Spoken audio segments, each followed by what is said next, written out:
इस कहानी की लेखिका है शिखा श्रीवास्तव अनुराग। रचित अपने पापा की पुरानी फाइलों में कुछ जरूरी कागजात ढूंढ रहा था, तभी उसके हाथ में कुछ पेपर्स आए जिन पर खून के छींटे थे। रचित ने हैरानी से उन कागजों को देखा और उन्हें पढ़ने की कोशिश करने लगा। उन पर लिखे हुए बहुत से अक्षर लगभग मिट चुके थे। फिर भी जब उसने किसी तरह उन्हें पढ़ा तो हैरान रह गया। ये कागज किसी बंगले के थे जिसे उसके पापा ने वर्षों पहले खरीदा था। रचित उन कागजों को लेकर अपनी माँ वीणा जी के पास गया और उसने कहा, माँ देखो मुझे पापा की फाइल में क्या मिला है, बंगले के कागज। ये सुनते ही वीणा जी ने घबराकर उसके हाथ से उन कागजों को छीन लिया और बोली, तुझे किसने कहा था इन्हें हाथ लगाने के लिए? मैं आज इन्हें जला ही देती हूँ। ये क्या बोल रही हो तुम माँ? पहले तो मुझे ये समझ में नहीं आ रहा है कि जब पापा के पास ये बंगला था तब आज तक हम सब इस सड़े हुए किराए के मकान में क्यों रह रहे हैं?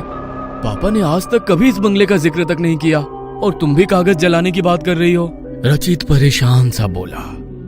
इन कागजों को देखते हुए वीणा जी की आंखों में आंसू आ गए थे। उन्हें पोंछकर किसी तरह स्वयं को संभालते हुए उन्होंने कहा, अब तू बड़ा हो गया है, इसीलिए आज मैं तुझे सारी बातें बताती हूँ। ये बात तब की है जब मेरी और तेरे पापा की नई नई शादी हुई थी। जहाँ पर ये बंगला है, हम उसी जंगल के पास वाले शहर में रहते थे। हमारा कारोबार भी काफी फैला हुआ था। एक दिन हम दोनों घूमते हुए जंगल की तरफ चल पड़े। वहाँ नदी के किनारे ये शानदार बंगला खड़ा था। ये बंगला इतना सुंदर था कि एक ही नजर में मुझे भा गया और मैंने इसे खरीदने की जिद ठान ली। तेरे पापा ने मेरी इस जिद को पूरा भी कर दिया और जल्दी ही ये बंगला हमारा हो गया। हम अक्सर सप्ताह के अंत में वहां रहने जाते थे। एक दिन बंगले को सजाते हुए मेरी नजर एक पेंटिंग पर पड़ी जो इसी बंगले की थी, पर वो बहुत ही पुरानी और डरावनी थी। मैंने उसे दीवार से उतारा और कूड़ेदान में फेंक दिया। ऐसा करते ही मानो बंगले में तूफान आ गया। उसकी दीवारों में दरारें पड़ गईं और वहां से खून रिसने लगा। इससे पहले कि हम कुछ समझ पाते, अलमारी से निकलकर बंगले के कागज हमारे सामने हवा में नाचने लगे और उन पर खून के छींटे पड़ने लगे। साथ ही वातावरण में एक भयानक आवाज गूंजी, अगर अपनी जान बचानी है तो अभी के अभी यहाँ से चले जाओ और वापस लौटकर कभी मत आना। हमने जैसे तैसे अपने आप को संभाला और वहां से बाहर निकल गए, लेकिन पता नहीं मुझे क्या सूझी कि मैं बंगले के कागजों को समेटकर अपने साथ ले आई। अब मुझे लगता है कि मैंने ये बहुत भारी भूल की थी। इस घटना का तुम्हारे पापा के दिमाग पर बहुत बुरा असर हुआ। धीरे धीरे हमारा व्यापार भी डूबता चला गया। हमारे अपनों ने हमारा साथ छोड़ दिया।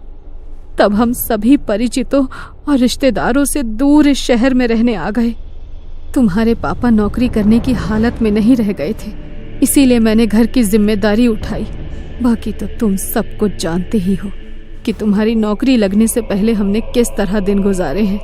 अपनी माँ से सारा वृतांत सुनकर रचित भी दुखी हो गया। उसने वीणा जी के हाथ से बंगले के कागजों को लेकर उन्हें वापस फाइल के हवाले किया और खामोशी से दफ्तर जाने के लिए तैयार होने लगा।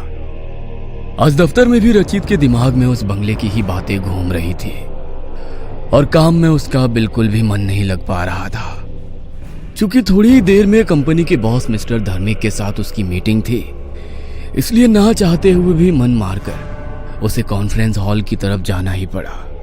मीटिंग के दौरान मिस्टर धर्मिक ने नोटिस कर लिया कि रचित कुछ परेशान सा है।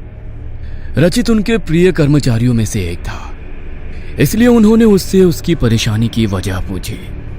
सहसा रचित को याद आया कि मिस्टर धर्मिक अक्सर काली शक्तियों के विषय में पढ़ते रहते हैं और उनके विषय में वो खोजबीन भी करते रहते हैं, इसलिए उसने उन्हें सारी बात बता दी। रचित की बात खत्म होने के बाद मिस्टर धर्मिक ने कहा,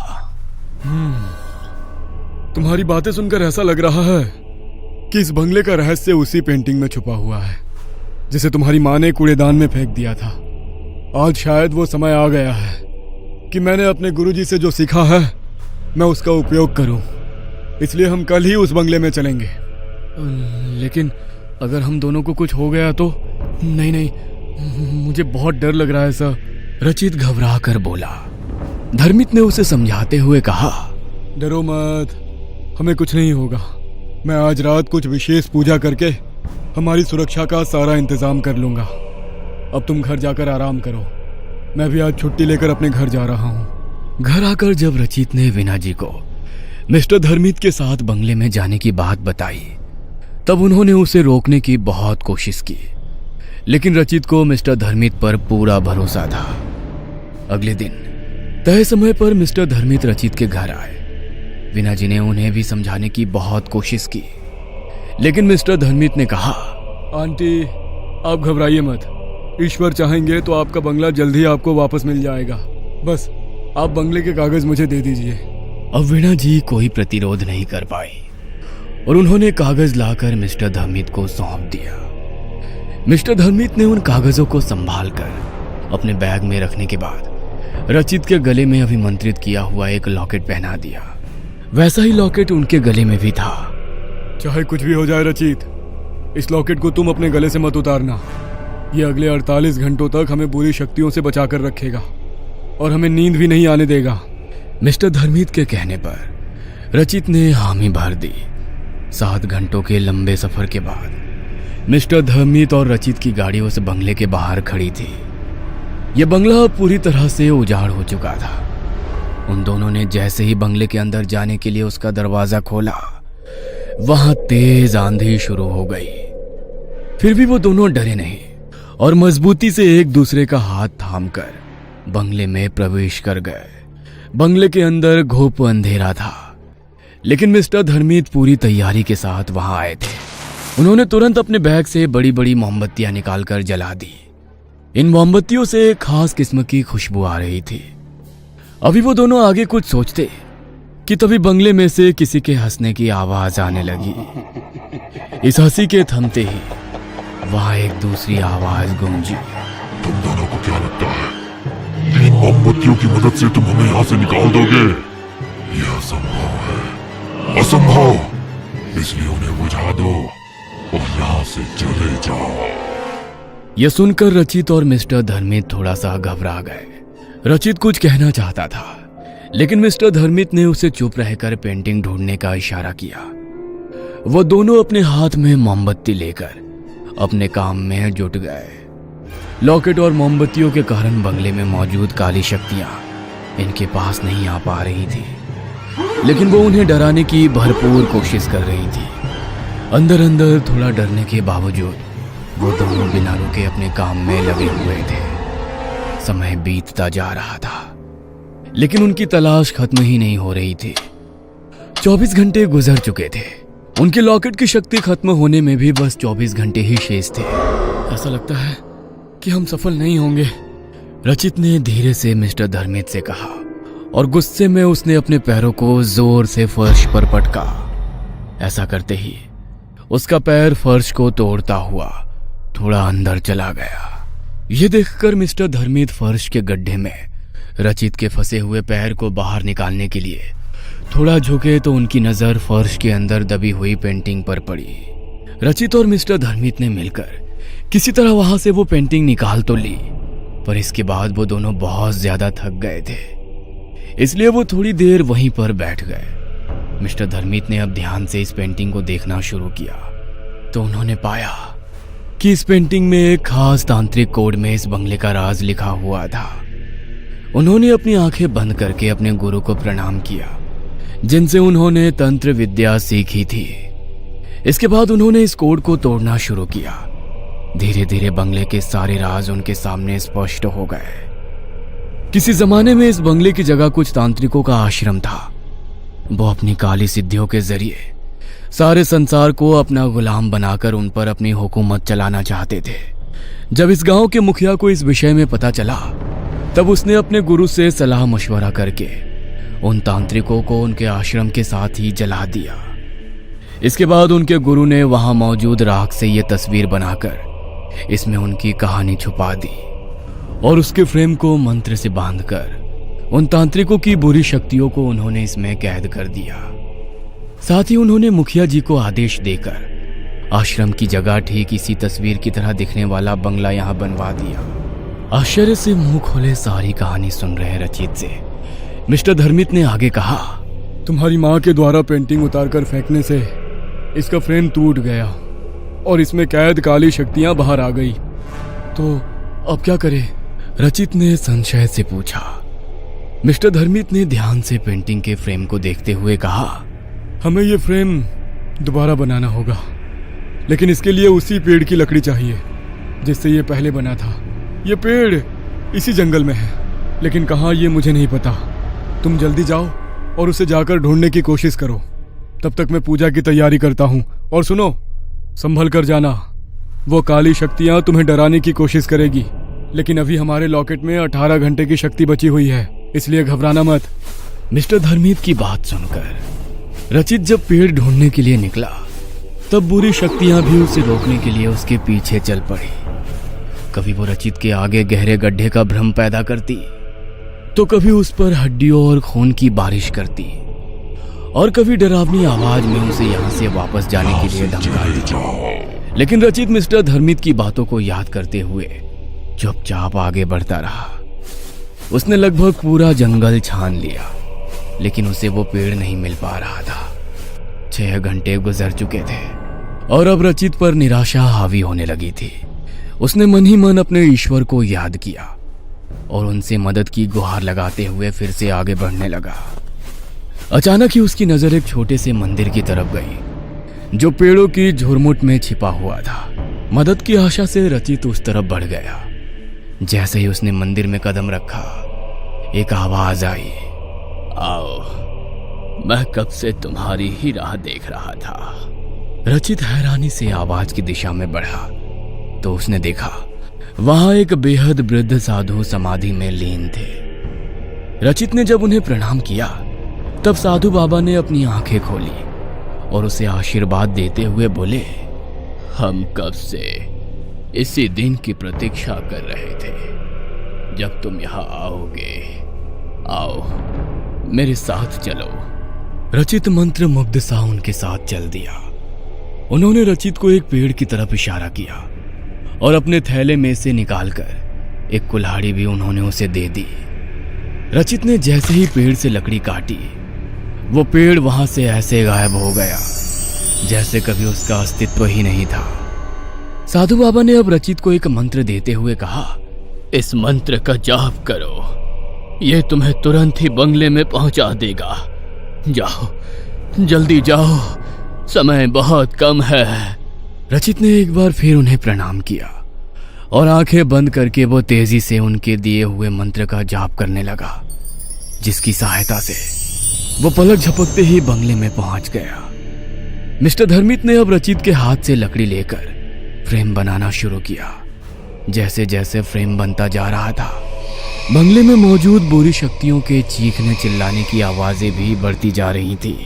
वो बंगले में मौजूद सामानों को रचित और मिस्टर धर्मित के ऊपर फेंककर अभी भी किसी तरह उन्हें रोकने की कोशिश कर रही थी, लेकिन मिस्टर धर्मित बिना रुके अपने काम में लगे हुए थे। लॉकेट की शक्ति खत्म होने में अब बस आधा घंटा शेष रह गया था। आखिरकार फ्रेम बन गया और मिस्टर धर्मित ने पेंटिंग को उसके पुराने टूटे हुए फ्रेम से निकालकर नए फ्रेम में डाला और फिर उसे अपने बनाए हुए पूजा स्थल पर रखकर उन्होंने वेदी में अग्नि प्रज्वलित कर दी और एक मंत्र पढ़ने लगे। जैसे जैसे मंत्र के साथ अग्नि में आहुति पड़ती गई, एक एक करके काले धुएं के रूप में सारी बुरी शक्तियां पेंटिंग में वापस कैद हो गई। अगले कुछ ही पलों में वहां शांति छा गई। यह देखकर रचित प्रसन्न हो गया और उसने खुशी से आवेग में मिस्टर धर्मित को गले लगा लिया। तभी उसे स्वयं से अलग करते हुए मिस्टर धर्मित ने कहा, अभी एक विशेष काम बाकी है, इसलिए अपनी खुशी बचा कर रखो। अब क्या बचा है सर?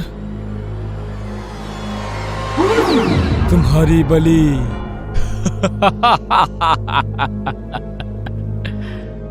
ये कहकर धर्मित अट्टहास करने लगा और देखते ही देखते उसने रचित को रस्सियों में बांध दिया। इसके बाद उसने अपने बैग से बंगले के कागज को निकालकर हवन वेदी के पास रख दिया।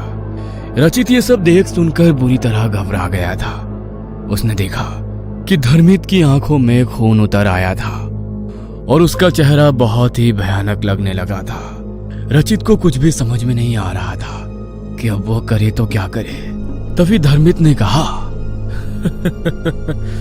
चलो, तुम्हारी बलि देने से पहले मैं तुम्हारी जिज्ञासा दूर कर देता हूं। मैं इन तांत्रिकों का मुखिया था जो इस जगह पर बने हुए आश्रम में जलकर मर गए। यह सब मुझसे नफरत करते थे और मेरी सिद्धियां छीनना चाहते थे। इसलिए मैंने अपनी सिद्धियों को यहीं जमीन में छुपा दिया था। जिस दिन यहां आग लगाई गई उस दिन मैं यहां से बाहर गया हुआ था, इसलिए संयोग से मैं बच गया। जब इस जगह से जुड़ा विवादित मामला ठंडा पड़ गया तब मैं यहां छुपाई गई अपनी सिद्धियों को वापस लेने आया। लेकिन तब मुझे पता चला कि इस जगह को पवित्र मंत्रों की शक्ति से बांध दिया गया था। अब मैं चाह कर भी कुछ नहीं कर सकता था, इसलिए चुपचाप मैं सही समय की प्रतीक्षा करता रहा। फिर एक दिन तुम्हारे माँ पापा यहाँ आए और तुम्हारी माँ ने पेंटिंग के फ्रेम को तोड़कर मंत्रों की शक्ति को खत्म कर दिया। लेकिन तब भी मैं इस जगह पर मौजूद अपनी शक्तियों को वापस नहीं पा सका, क्योंकि वो खून के छींटों के रूप में बंगले के कागज के साथ जा चुके थे। अब मैंने अपने गुरु की शरण ली। तब उन्होंने अपनी शक्ति से मुझे तुम्हारे विषय में बताया।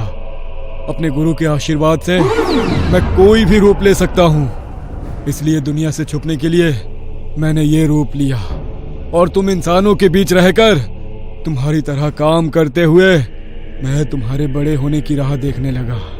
जैसे ही तुम्हारे कॉलेज में प्लेसमेंट शुरू हुआ मैं वहां पहुंच गया और मैंने तुम्हें अपने दफ्तर में नौकरी देकर तुमसे नजदीकियां बढ़ानी शुरू कर दी। इससे पहले कि मैं सही अवसर देखकर तुमसे इस बंगले के विषय में पूछता, तुमने खुद ही मुझे उसके बारे में बताकर मेरा काम आसान कर दिया। अब इन सभी मृत तांत्रिकों की शक्ति भी मेरे वश में आ चुकी है, जो कभी मुझसे मेरी शक्तियां छीनना चाहते थे। बस एक इंसान अर्थात तुम्हारी बलि देते ही मैं इस असीम शक्तियों का स्वामी बन जाऊंगा और ये सारी दुनिया मेरी मुट्ठी में कैद होगी। आप ऐसा नहीं कर सकते। अगर मैं वापस अपने घर नहीं पहुंचा तो मेरी मां पुलिस में जाएगी और तब आप पकड़े जाएंगे। रचित ने हिम्मत जुटाकर कहा। प्रत्युत्तर में धर्मित ने हंसकर कहा, जब तक तुम्हारी मां को तुम्हारे हश्र की खबर होगी तब तक मैं सर्वशक्तिमान बन चुका होऊंगा। रचित को अब अपनी मौत साक्षात सामने नजर आ रही थी। उसने अपनी आंखें बंद करके अपने माँ पापा और ईश्वर को याद किया। उसे पछतावा हो रहा था कि काश उसने अपनी माँ की बात मान ली होती और यहां ना आया होता, पर अब क्या हो सकता था। इसलिए वो चुपचाप अपनी नियति की प्रतीक्षा करने लगा। धर्मित ने अब वापस मंत्र पढ़ना शुरू किया। जैसे ही उसने रचित पर अभिमंत्रित राग फेंकनी चाहिए तभी आवाज आई, रुक जाओ। धर्मित के साथ साथ रचित ने भी चौंक कर अपनी नजरें उठाई तो सामने वही साधु बाबा खड़े थे जो जंगल में रचित को मिले थे। उन्होंने तत्काल अपनी शक्ति से रचित के बंधन को खोल दिया और उसी बंधन में उन्होंने धर्मित को बांध दिया। इसके पश्चात साधु बाबा ने कहा, अपने साथियों की बिखरी हुई शक्तियों को तू ही समेट सकता था, इसलिए मैं अब तक रुका हुआ था। अब जब तूने इन सबको वापस फ्रेम में कैद कर दिया है तो अब तेरे नष्ट होने की घड़ी भी आ चुकी है। आप ऐसा नहीं कर सकते, मेरे गुरु मुझे बचा लेंगे। ये कहकर धर्मित अपने गुरु को पुकारने लगा। साधु बाबा मुस्कुराए और बोले, वो पाखंडी जो कभी मेरा शिष्य और तेरा गुरु हुआ करता था अब कभी तेरे पास नहीं आएगा। देख मैंने उसका क्या हश्र किया है। साधु बाबा के हाथ घुमाते ही रचित और धर्मित के सामने किसी चलचित्र की तरह धर्मित के गुरु के जलकर मरने का दृश्य घूमने लगा। नहीं, ऐसा नहीं हो सकता, यह असंभव है। धर्मित गुस्से से चीखा। साधु बाबा ने कहा, कुछ भी असंभव नहीं है। जो इस संसार में आया है उसे एक ना एक दिन यहां से जाना ही पड़ता है। बस सबका अपना समय तय होता है। तेरे कपटी गुरु को मारने के लिए मुझे जिस शक्ति की जरूरत थी वो आज ही मेरी सिद्धि पूरी होने पर मुझे मिल गई और मैंने तत्काल इस बुराई को नष्ट कर दिया। बस अब हमेशा के लिए नष्ट होने की बारी तेरी है। उनकी बात सुनकर रचित की हिम्मत बंधी और वो फुर्ती से उठकर साधु बाबा के पास चला गया। इससे पहले कि धर्मित कुछ कर पाता, साधु बाबा ने उसकी मुट्ठी में मौजूद राख अपनी मुट्ठी में खींच ली और उसे धर्मित के ही ऊपर फेंक दिया। राख के पड़ते ही वहां से धर्मित और बंगले की पेंटिंग धुआं बनकर हवा में विलीन हो गई। बुरी शक्तियों के मिटते ही बंगला सूरज के पवित्र प्रकाश से जगमगा उठा। साधु बाबा ने रचित को आशीर्वाद देते हुए कहा, अब यह बंगला हर तरह की समस्या से मुक्त हो चुका है। तुम अपने माता पिता को यहाँ ले आओ और अपने पिता के साथ मिलकर फिर से उनका व्यवसाय शुरू करो। धर्मित का लिखा हुआ आत्महत्या पत्र कल उसके दफ्तर में पहुंच जाएगा। तुम जब तक वहां पहुंचोगे वहां मौजूद सभी लोग भूल चुके होंगे कि तुम कभी धर्मित के साथ कहीं गए थे। रचित साधु बाबा को प्रणाम करने के लिए उनके पैरों पर झुका। उसके झुकते ही साधु बाबा वहां से अंतर्ध्यान हो गए। रचित ने अपना बैग उठाया और बंगले में ताला लगाकर गाड़ी की तरफ चल दिया। यहां से वापस जाते हुए वो खुश भी था और दुखी भी था। उसे खुशी थी कि उसके पापा की मेहनत की कमाई से खरीदा हुआ यह बंगला अब भूतिया नहीं रहा था, लेकिन साथ ही उसे दुख भी था कि उसने बिना सोचे समझे धर्मित जैसे धोखेबाज पर भरोसा करके अपने साथ साथ अपने परिवार को भी मुश्किल में डाल दिया था। वापस अपने शहर पहुंचकर जब रचित ने अपने माँ पापा को धर्मित की सच्चाई बताई तब वो दोनों भी हैरान रह गए। मीणा जी ने तुरंत भगवान के आगे माथा टेका कि उन्होंने रचित को इतनी बड़ी मुसीबत से बचा लिया था। कुछ दिनों के पश्चात रचित अपने माँ पापा को लेकर पुनः उस बंगले में आया और साथ ही उसने अपने पापा का व्यवसाय भी एक बार फिर से शुरू किया। उसके पापा की मानसिक हालत भी अब सुधरने लगी थी। साधु बाबा के आशीर्वाद से एक बार फिर बुराई पर अच्छाई की जीत का प्रतीक बनकर यह बंगला अपनी रौनक से जगमगाने लगा था। ये कहानी आपको अच्छी लगी हो तो हमें सब्सक्राइब करें, हमारा इंस्टाग्राम और फेसबुक पेज जरूर फॉलो करें। और हाँ दोस्तों, सब्सक्राइब करना भूलना मत।